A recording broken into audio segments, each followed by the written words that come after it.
Kozhikode കൊയിലാണ്ടിയിൽ CPM local സെക്രട്ടറിയെ വെട്ടിക്കൊന്നു. Koyilandy central local secretary PV സത്യനാഥനാണ് കൊല്ലപ്പെട്ടത്. ഇന്നലെ രാത്രി ക്ഷേത്രോത്സവത്തോടനുബന്ധിച്ച് ഗാനമേള നടക്കുന്നതിനിടെയാണ് കൊലപാതകം. സംഭവത്തിൽ പാർട്ടി മുൻ ബ്രാഞ്ച് അംഗം പുറത്തോന അഭിലാഷ് പോലീസിൽ കീഴടങ്ങി. സത്യനാഥനുമായുള്ള വ്യക്തിവൈരാഗ്യമാണ് കൊലപാതകത്തിന് കാരണമെന്ന് പോലീസ് പറഞ്ഞു. കൊലപാതകത്തിൽ പ്രതിഷേധിച്ച് കൊയിലാണ്ടി നഗരസഭയിലും സമീപത്തെ 4 പഞ്ചായത്തുകളിലും സിപിഎം ആഹ്വാനം ചെയ്ത ഹർത്താൽ തുടങ്ങി. MS അനീഷ് കുമാർ വിവരങ്ങളുമായി ചേരുകയാണ്. അനീഷ്, വ്യക്തിവൈരാഗ്യമാണ് കൊലപാതകത്തിന് കാരണം എന്നതാണ് പോലീസ് പ്രാഥമികമായ നിഗമനത്തിൽ പറയുന്നത്.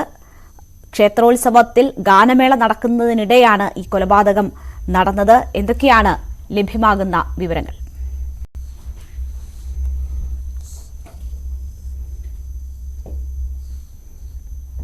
ും ക്ഷേത്രത്തിലെ ഉത്സവത്തിന്റെ ഭാഗമായി ഈ വേദിയിൽ ഗാനമേള നടക്കുന്നതിനിടെയാണ് ഈ അക്രമ സംഭവം ഉണ്ടായത്. ഈ വേദിയിൽ ഗാനമേള നടക്കുന്ന സാഹചര്യത്തിൽ ഈ വേദിയുടെ സമീപത്ത് തന്നെയായിരുന്നു ക്ഷേത്രത്തിലെ എത്തിയ ആളുകളിൽ ഏറിയ പങ്കും. വലിയ തിരക്ക് ആ സമയത്ത് ക്ഷേത്രത്തിൽ അനുഭവപ്പെടുകയും ചെയ്തിരുന്നു.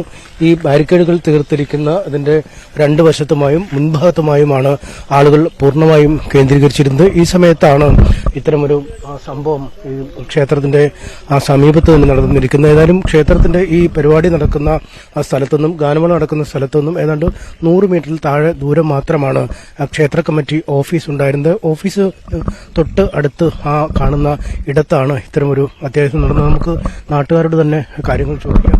എന്തായിരുന്നു ഇന്നലെ നടന്നത്? എങ്ങനെയാണ് നിങ്ങൾ ഇത് കണ്ടത്? ഞങ്ങളിവിടെ ഇപ്പോൾ ഗാനമേള നടന്നുകൊണ്ടിരിക്കുകയാണ്. ഗാനമേള ഇപ്പം തുടങ്ങി ഒരു 1-2 മണിക്കൂറിനടുത്തായിട്ടുണ്ട്. ഒരു 8 മണിക്ക് ഗാനമേള തുടങ്ങി ഒരു 10 മണിക്ക് ശേഷമാണ് സംഭവം നടക്കുന്നത്. അപ്പോൾ എല്ലാവരും ഗാനമേളന്റെ ഈ ഒരു സൗണ്ട് കാര്യത്തിലും ഒക്കെയാണുള്ളത്. എല്ലാവരും ഈ നമ്മളെ പരിപാടി നടക്കുന്നതിലാണ്. അല്ലാണ്ട് കുറച്ച് പ്രായമായവരൊക്കെ ഇങ്ങനെ മാറിയിരിക്കും. ഈ അമ്പലത്തിൽ തൊട്ടടുത്തുള്ള വീട്ടിലെല്ലാവരും ഇരിക്കുന്നതാണ്. അപ്പോൾ അങ്ങനെ വന്നിരുന്നായിരിക്കാം കക്ഷി. അപ്പോൾ നമ്മളതൊന്നും കാണില്ല. നമ്മൾ പെട്ടെന്ന് ഗാനമേള നിർത്തിക്കഴിഞ്ഞാലാണ് അവിടെ നിന്ന് ഇങ്ങോട്ട് ഓടി വന്നത്. ഞങ്ങൾ വളണ്ടിയേഴ്സ് ആയിട്ട് നിൽക്കുന്ന ആൾക്കാരൊക്കെയാണ്. അപ്പോൾ നമ്മളിവിടെ നിന്ന് നിയന്ത്രിക്കുകയാണ്. അപ്പോൾ നമ്മൾ അങ്ങോട്ടൊന്നും ശ്രദ്ധ പോയിട്ടില്ല. അപ്പോൾ പെട്ടെന്ന് ഗാനമേള നിർത്തിയതാണ് എല്ലാവരും ഇങ്ങോട്ട് വന്ന്. അപ്പോൾ അതിന് ശേഷമാണ് ഈ സംഭവം അറിയുന്നത്. വെട്ടേറ്റിട്ട് ഇങ്ങോട്ട് വന്നാണോ അതോ ആളുകൾ അങ്ങോട്ട് പോകുന്നത്? അല്ല, അവിടെ ഞങ്ങൾ മൂപ്പർ കണ്ടില്ല. നമ്മൾ അവിടെ എത്തുമ്പോഴേക്കും അവരെ എടുത്ത് പോയിട്ടുണ്ട്, കൊണ്ടുപോയിട്ടുണ്ട്. അപ്പോൾ എന്താന്ന് ആരും പെട്ടെന്ന് ആരും എന്താന്ന് പറ്റിയൊന്നും ആരും അറിയുന്നില്ല. അഭിലാഷ് ഈ നാട്ടിൽ തന്നെ ഉള്ള ആളല്ലേ? അടുത്ത അയൽവാസി തന്നെയാണ്? അയൽവാസിയാണ്. നമ്മുടെ തൊട്ട് ഈ അമ്പലത്തിൽ നിന്ന് ഒരു 1/2 കിലോമീറ്റർ ഉള്ള വീട്ടിലേക്ക്.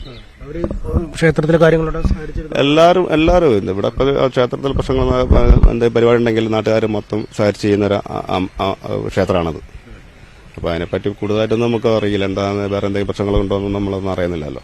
ഇതെന്താണ് നിങ്ങൾ ഞങ്ങൾ ഇതിന്റെ എല്ലാവരും ശ്രദ്ധ ഗാനമേളയിലായിരുന്നു. എല്ലാവരും ശ്രദ്ധ. അപ്പോൾ എന്താ സംഭവിച്ച ഞങ്ങളറിയില്ല. അവിടെ പെട്ടെന്ന് ഒരാൾ വന്നു മൈക്ക് ഓഫ് ചെയ്യാൻ പറഞ്ഞു. മൈക്ക് ഓഫ് ചെയ്തതിനു ശേഷമാണ് ഇവിടെ ഞങ്ങൾ സംഭവിച്ചെന്ന് അറിയുന്നത്. എല്ലാവരും ഓടി വന്നപ്പോഴത്തേക്ക് ആളെ കൊണ്ടുപോയിട്ടുണ്ട്, ഹോസ്പിറ്റലിൽ കൊണ്ടുപോയിട്ടുണ്ട്. എന്തായാലും ഈ ഗാനമേള അവിടെ നടക്കുന്ന സമയത്താണ് ഇവിടെ ശബ്ദം കേൾക്കുകയും ആളുകൾ ഓടി ഈ ഭാഗത്തേക്ക് വരികയും ചെയ്തതെന്നാണ് പറയുന്നത്. നമുക്ക് സ്ഥലം തന്നെ നോക്കാം.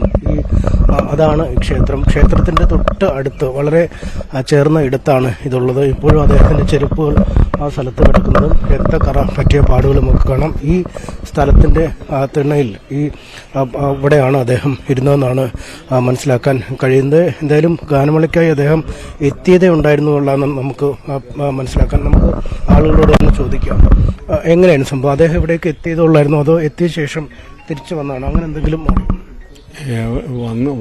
ആദ്യമായിട്ട് എത്തിയതാണ് രാത്രി. എത്തിയെന്ന് തോന്നുന്നു. എന്നെ സംബന്ധിച്ച് എനിക്കറിയാവുന്നത് ഞാൻ ഇറങ്ങി അവിടുന്ന് കയറി വരുമ്പോൾ ഞാൻ പോവുകയാണ് പുറത്തേക്ക്. അതിന് ശേഷമുള്ളതൊന്നും എനിക്കറിയില്ല. ഇറങ്ങി പോവാ. എപ്പോഴായിരുന്നു എത്തിയത്? ഒരു 9:30 മണി ആ സമയത്ത്. ഈ സംഭവം നടക്കുന്ന ഒരു 10 മണി സമയത്താണ്. 9 കഴിഞ്ഞിട്ടുണ്ടാവണം. പെർഫെക്റ്റ് സമയം നമുക്കറിയില്ല. അങ്ങോട്ട് പോകാനുള്ള സാധ്യത കുറവാണ്. നേരെ വന്ന് ഇവിടെ ഇരിക്കുവായിരുന്നു. അമ്പലത്തിന്റെ മെയിൻ സ്ഥലമല്ലേ ഇത്. ഇരിക്കായിരുന്നു. താങ്കൾ വീട്ടിൽ പോയായിരുന്നു? എന്റെ റിലേഷനാണ്. ഞാൻ വർത്തമാനം പറഞ്ഞ് 10 മിനിറ്റ് പുറത്തുനിന്ന് വർത്തമാനം പറഞ്ഞ് എനിക്ക് വണ്ടിയൊക്കെ റെഡിയാക്കി തന്നു. അങ്ങനെ തിരിച്ചു പോയതാ. അദ്ദേഹം തന്നെ ഞങ്ങളെപ്പോഴും വീട്ടിൽ വരും. നമ്മളെ റിലേഷനാണല്ലോ. എനിക്ക് ഈ കാലിന് പെരുക്കിയിട്ടോണ്ട് വണ്ടി എടുക്കാൻ പറ്റാണ്ട് മൂപ്പര് തന്നെ എടുത്തെന്ന് എന്നോട് നസുഖടം പൊക്കോന്ന് പറഞ്ഞു. അങ്ങനെ പോകുന്നതാ. അവിടെ വീട്ടിലെത്തുമ്പോഴേക്കാണ് ഈ വിവരം അറിയുന്നത്.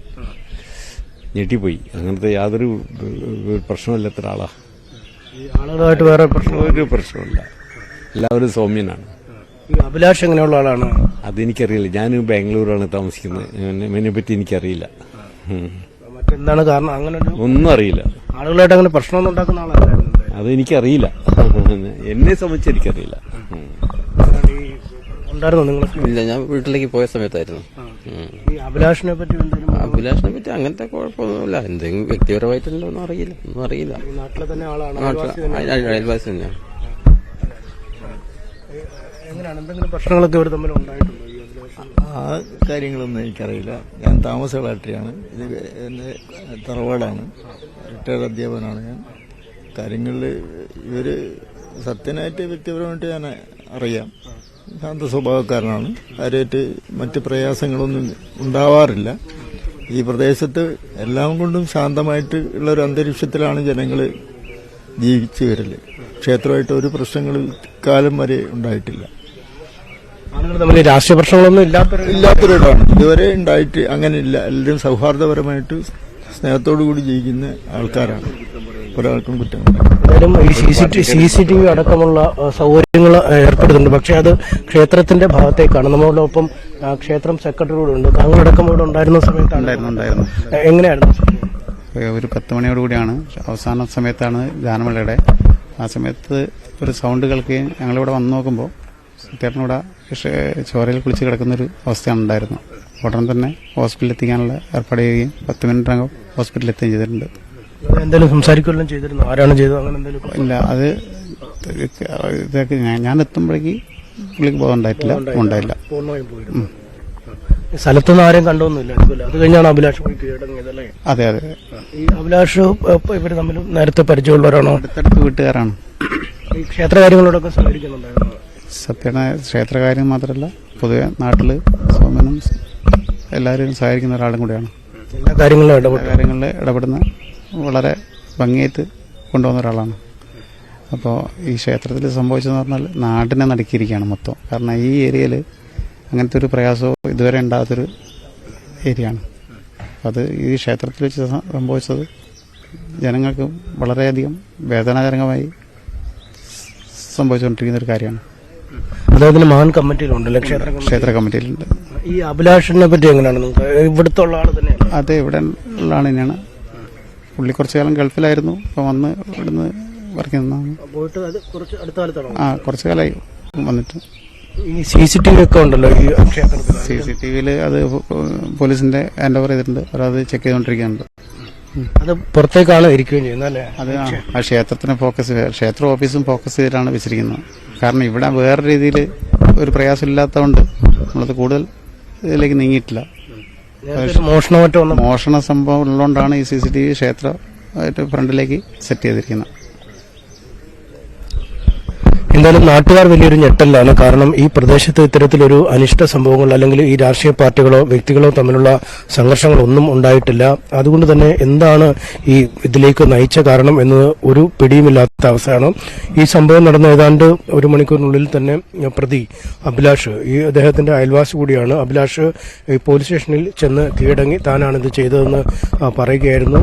4ലധികം വെട്ടുപാടുകൾ ശരീരത്തുണ്ട്. അത് സർജിക്കൽ ബ്ലേഡ് വെച്ച് വെട്ടിയതാണ് എന്നാണ് ഈ സർജിക്കൽ ഉപകരണങ്ങൾ വിതരണം ചെയ്യുന്ന ഒരു സ്ഥാപനത്തിന്റെ ഡ്രൈവറായി അഭിലാഷ് പ്രവർത്തിക്കുന്നു എന്നാണ് മനസ്സിലാക്കാൻ കഴിയുന്നത്. നേരത്തെ CPMന്റെ അംഗമായിരുന്നു. എന്നാൽ അംഗത്വത്തിൽ നിന്നും 8 വർഷം മുമ്പ് ഈ അഭിലാഷിനെ നീക്കിയിരുന്നു എന്നാണ് മനസ്സിലാക്കാൻ കഴിയുന്നത്. ഇതിന്റെ പകയും ഈ ഇത്തരത്തിലൊരു നിഷ്ഠൂരമായ കൊലപാതകം നടത്താൻ കാരണമായി എന്ന് പറയുന്നു. വ്യക്തിവൈരാഗ്യമാണ് നിലവിൽ ഈ കൊലപാതകത്തിന് പിന്നിലെ കാരണമെന്നാണ് പോലീസ് പറയുന്നത്. മറ്റ് രാഷ്ട്രീയ പ്രശ്നങ്ങൾ അല്ലെങ്കിൽ മറ്റു പ്രശ്നങ്ങളൊക്കെ ഇതുവരെ അത്തരം ഒരു കാര്യത്തിലേക്ക് ചൂണ്ടിട്ടില്ല. CPM ജില്ലാ സെക്രട്ടറിയും ഇത്തരത്തിൽ വ്യക്തി വൈരാഗ്യമെന്ന പോലീസിന്റെ കാര്യത്തോട് ഇപ്പോൾ തങ്ങൾ യോജിക്കുന്നു എന്നാണ്.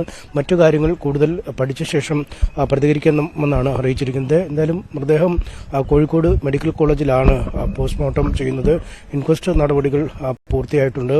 ഈ പ്രദേശത്ത് ഈ കൊയിലാണ്ടിയിലും സമീപ പ്രദേശങ്ങളിലുള്ള 4 പഞ്ചായത്തുകളിലും ഹർത്താൽ ആചരിക്കുകയാണ്. ജനം പൂർണ്ണമായും ഈ ഹർത്താലിനോട് സഹകരിക്കുന്നു. കാരണം നാട്ടുകാർക്ക് ഏറെ വേണ്ടപ്പെട്ട നാട്ടുകാരുടെ എല്ലാ പ്രശ്നങ്ങളിലും ഇടപെടുന്ന ക്ഷേത്രവുമായും മറ്റിത്തരം കാര്യങ്ങളുമൊക്കെ സഹകരിക്കുന്ന ഒരാൾ കൂടിയായിരുന്നു സത്യനാഥൻ. എന്തായാലും ഈ മരണത്തിന്റെ ചുരുളഴിക്കാൻ അല്ലെങ്കിൽ ഈ അഭിലാഷിന് പിന്നിൽ കൂടുതൽ ആളുകളുണ്ടോ, ഒറ്റയ്ക്കാണോ ഈ കൃത്യം ചെയ്തതെന്നടക്കമുള്ള കാര്യങ്ങളെക്കുറിച്ചൊക്കെ വളരെ വിശദമായി തന്നെ പോലീസ് പരിശോധിച്ചു വരികയാണ്.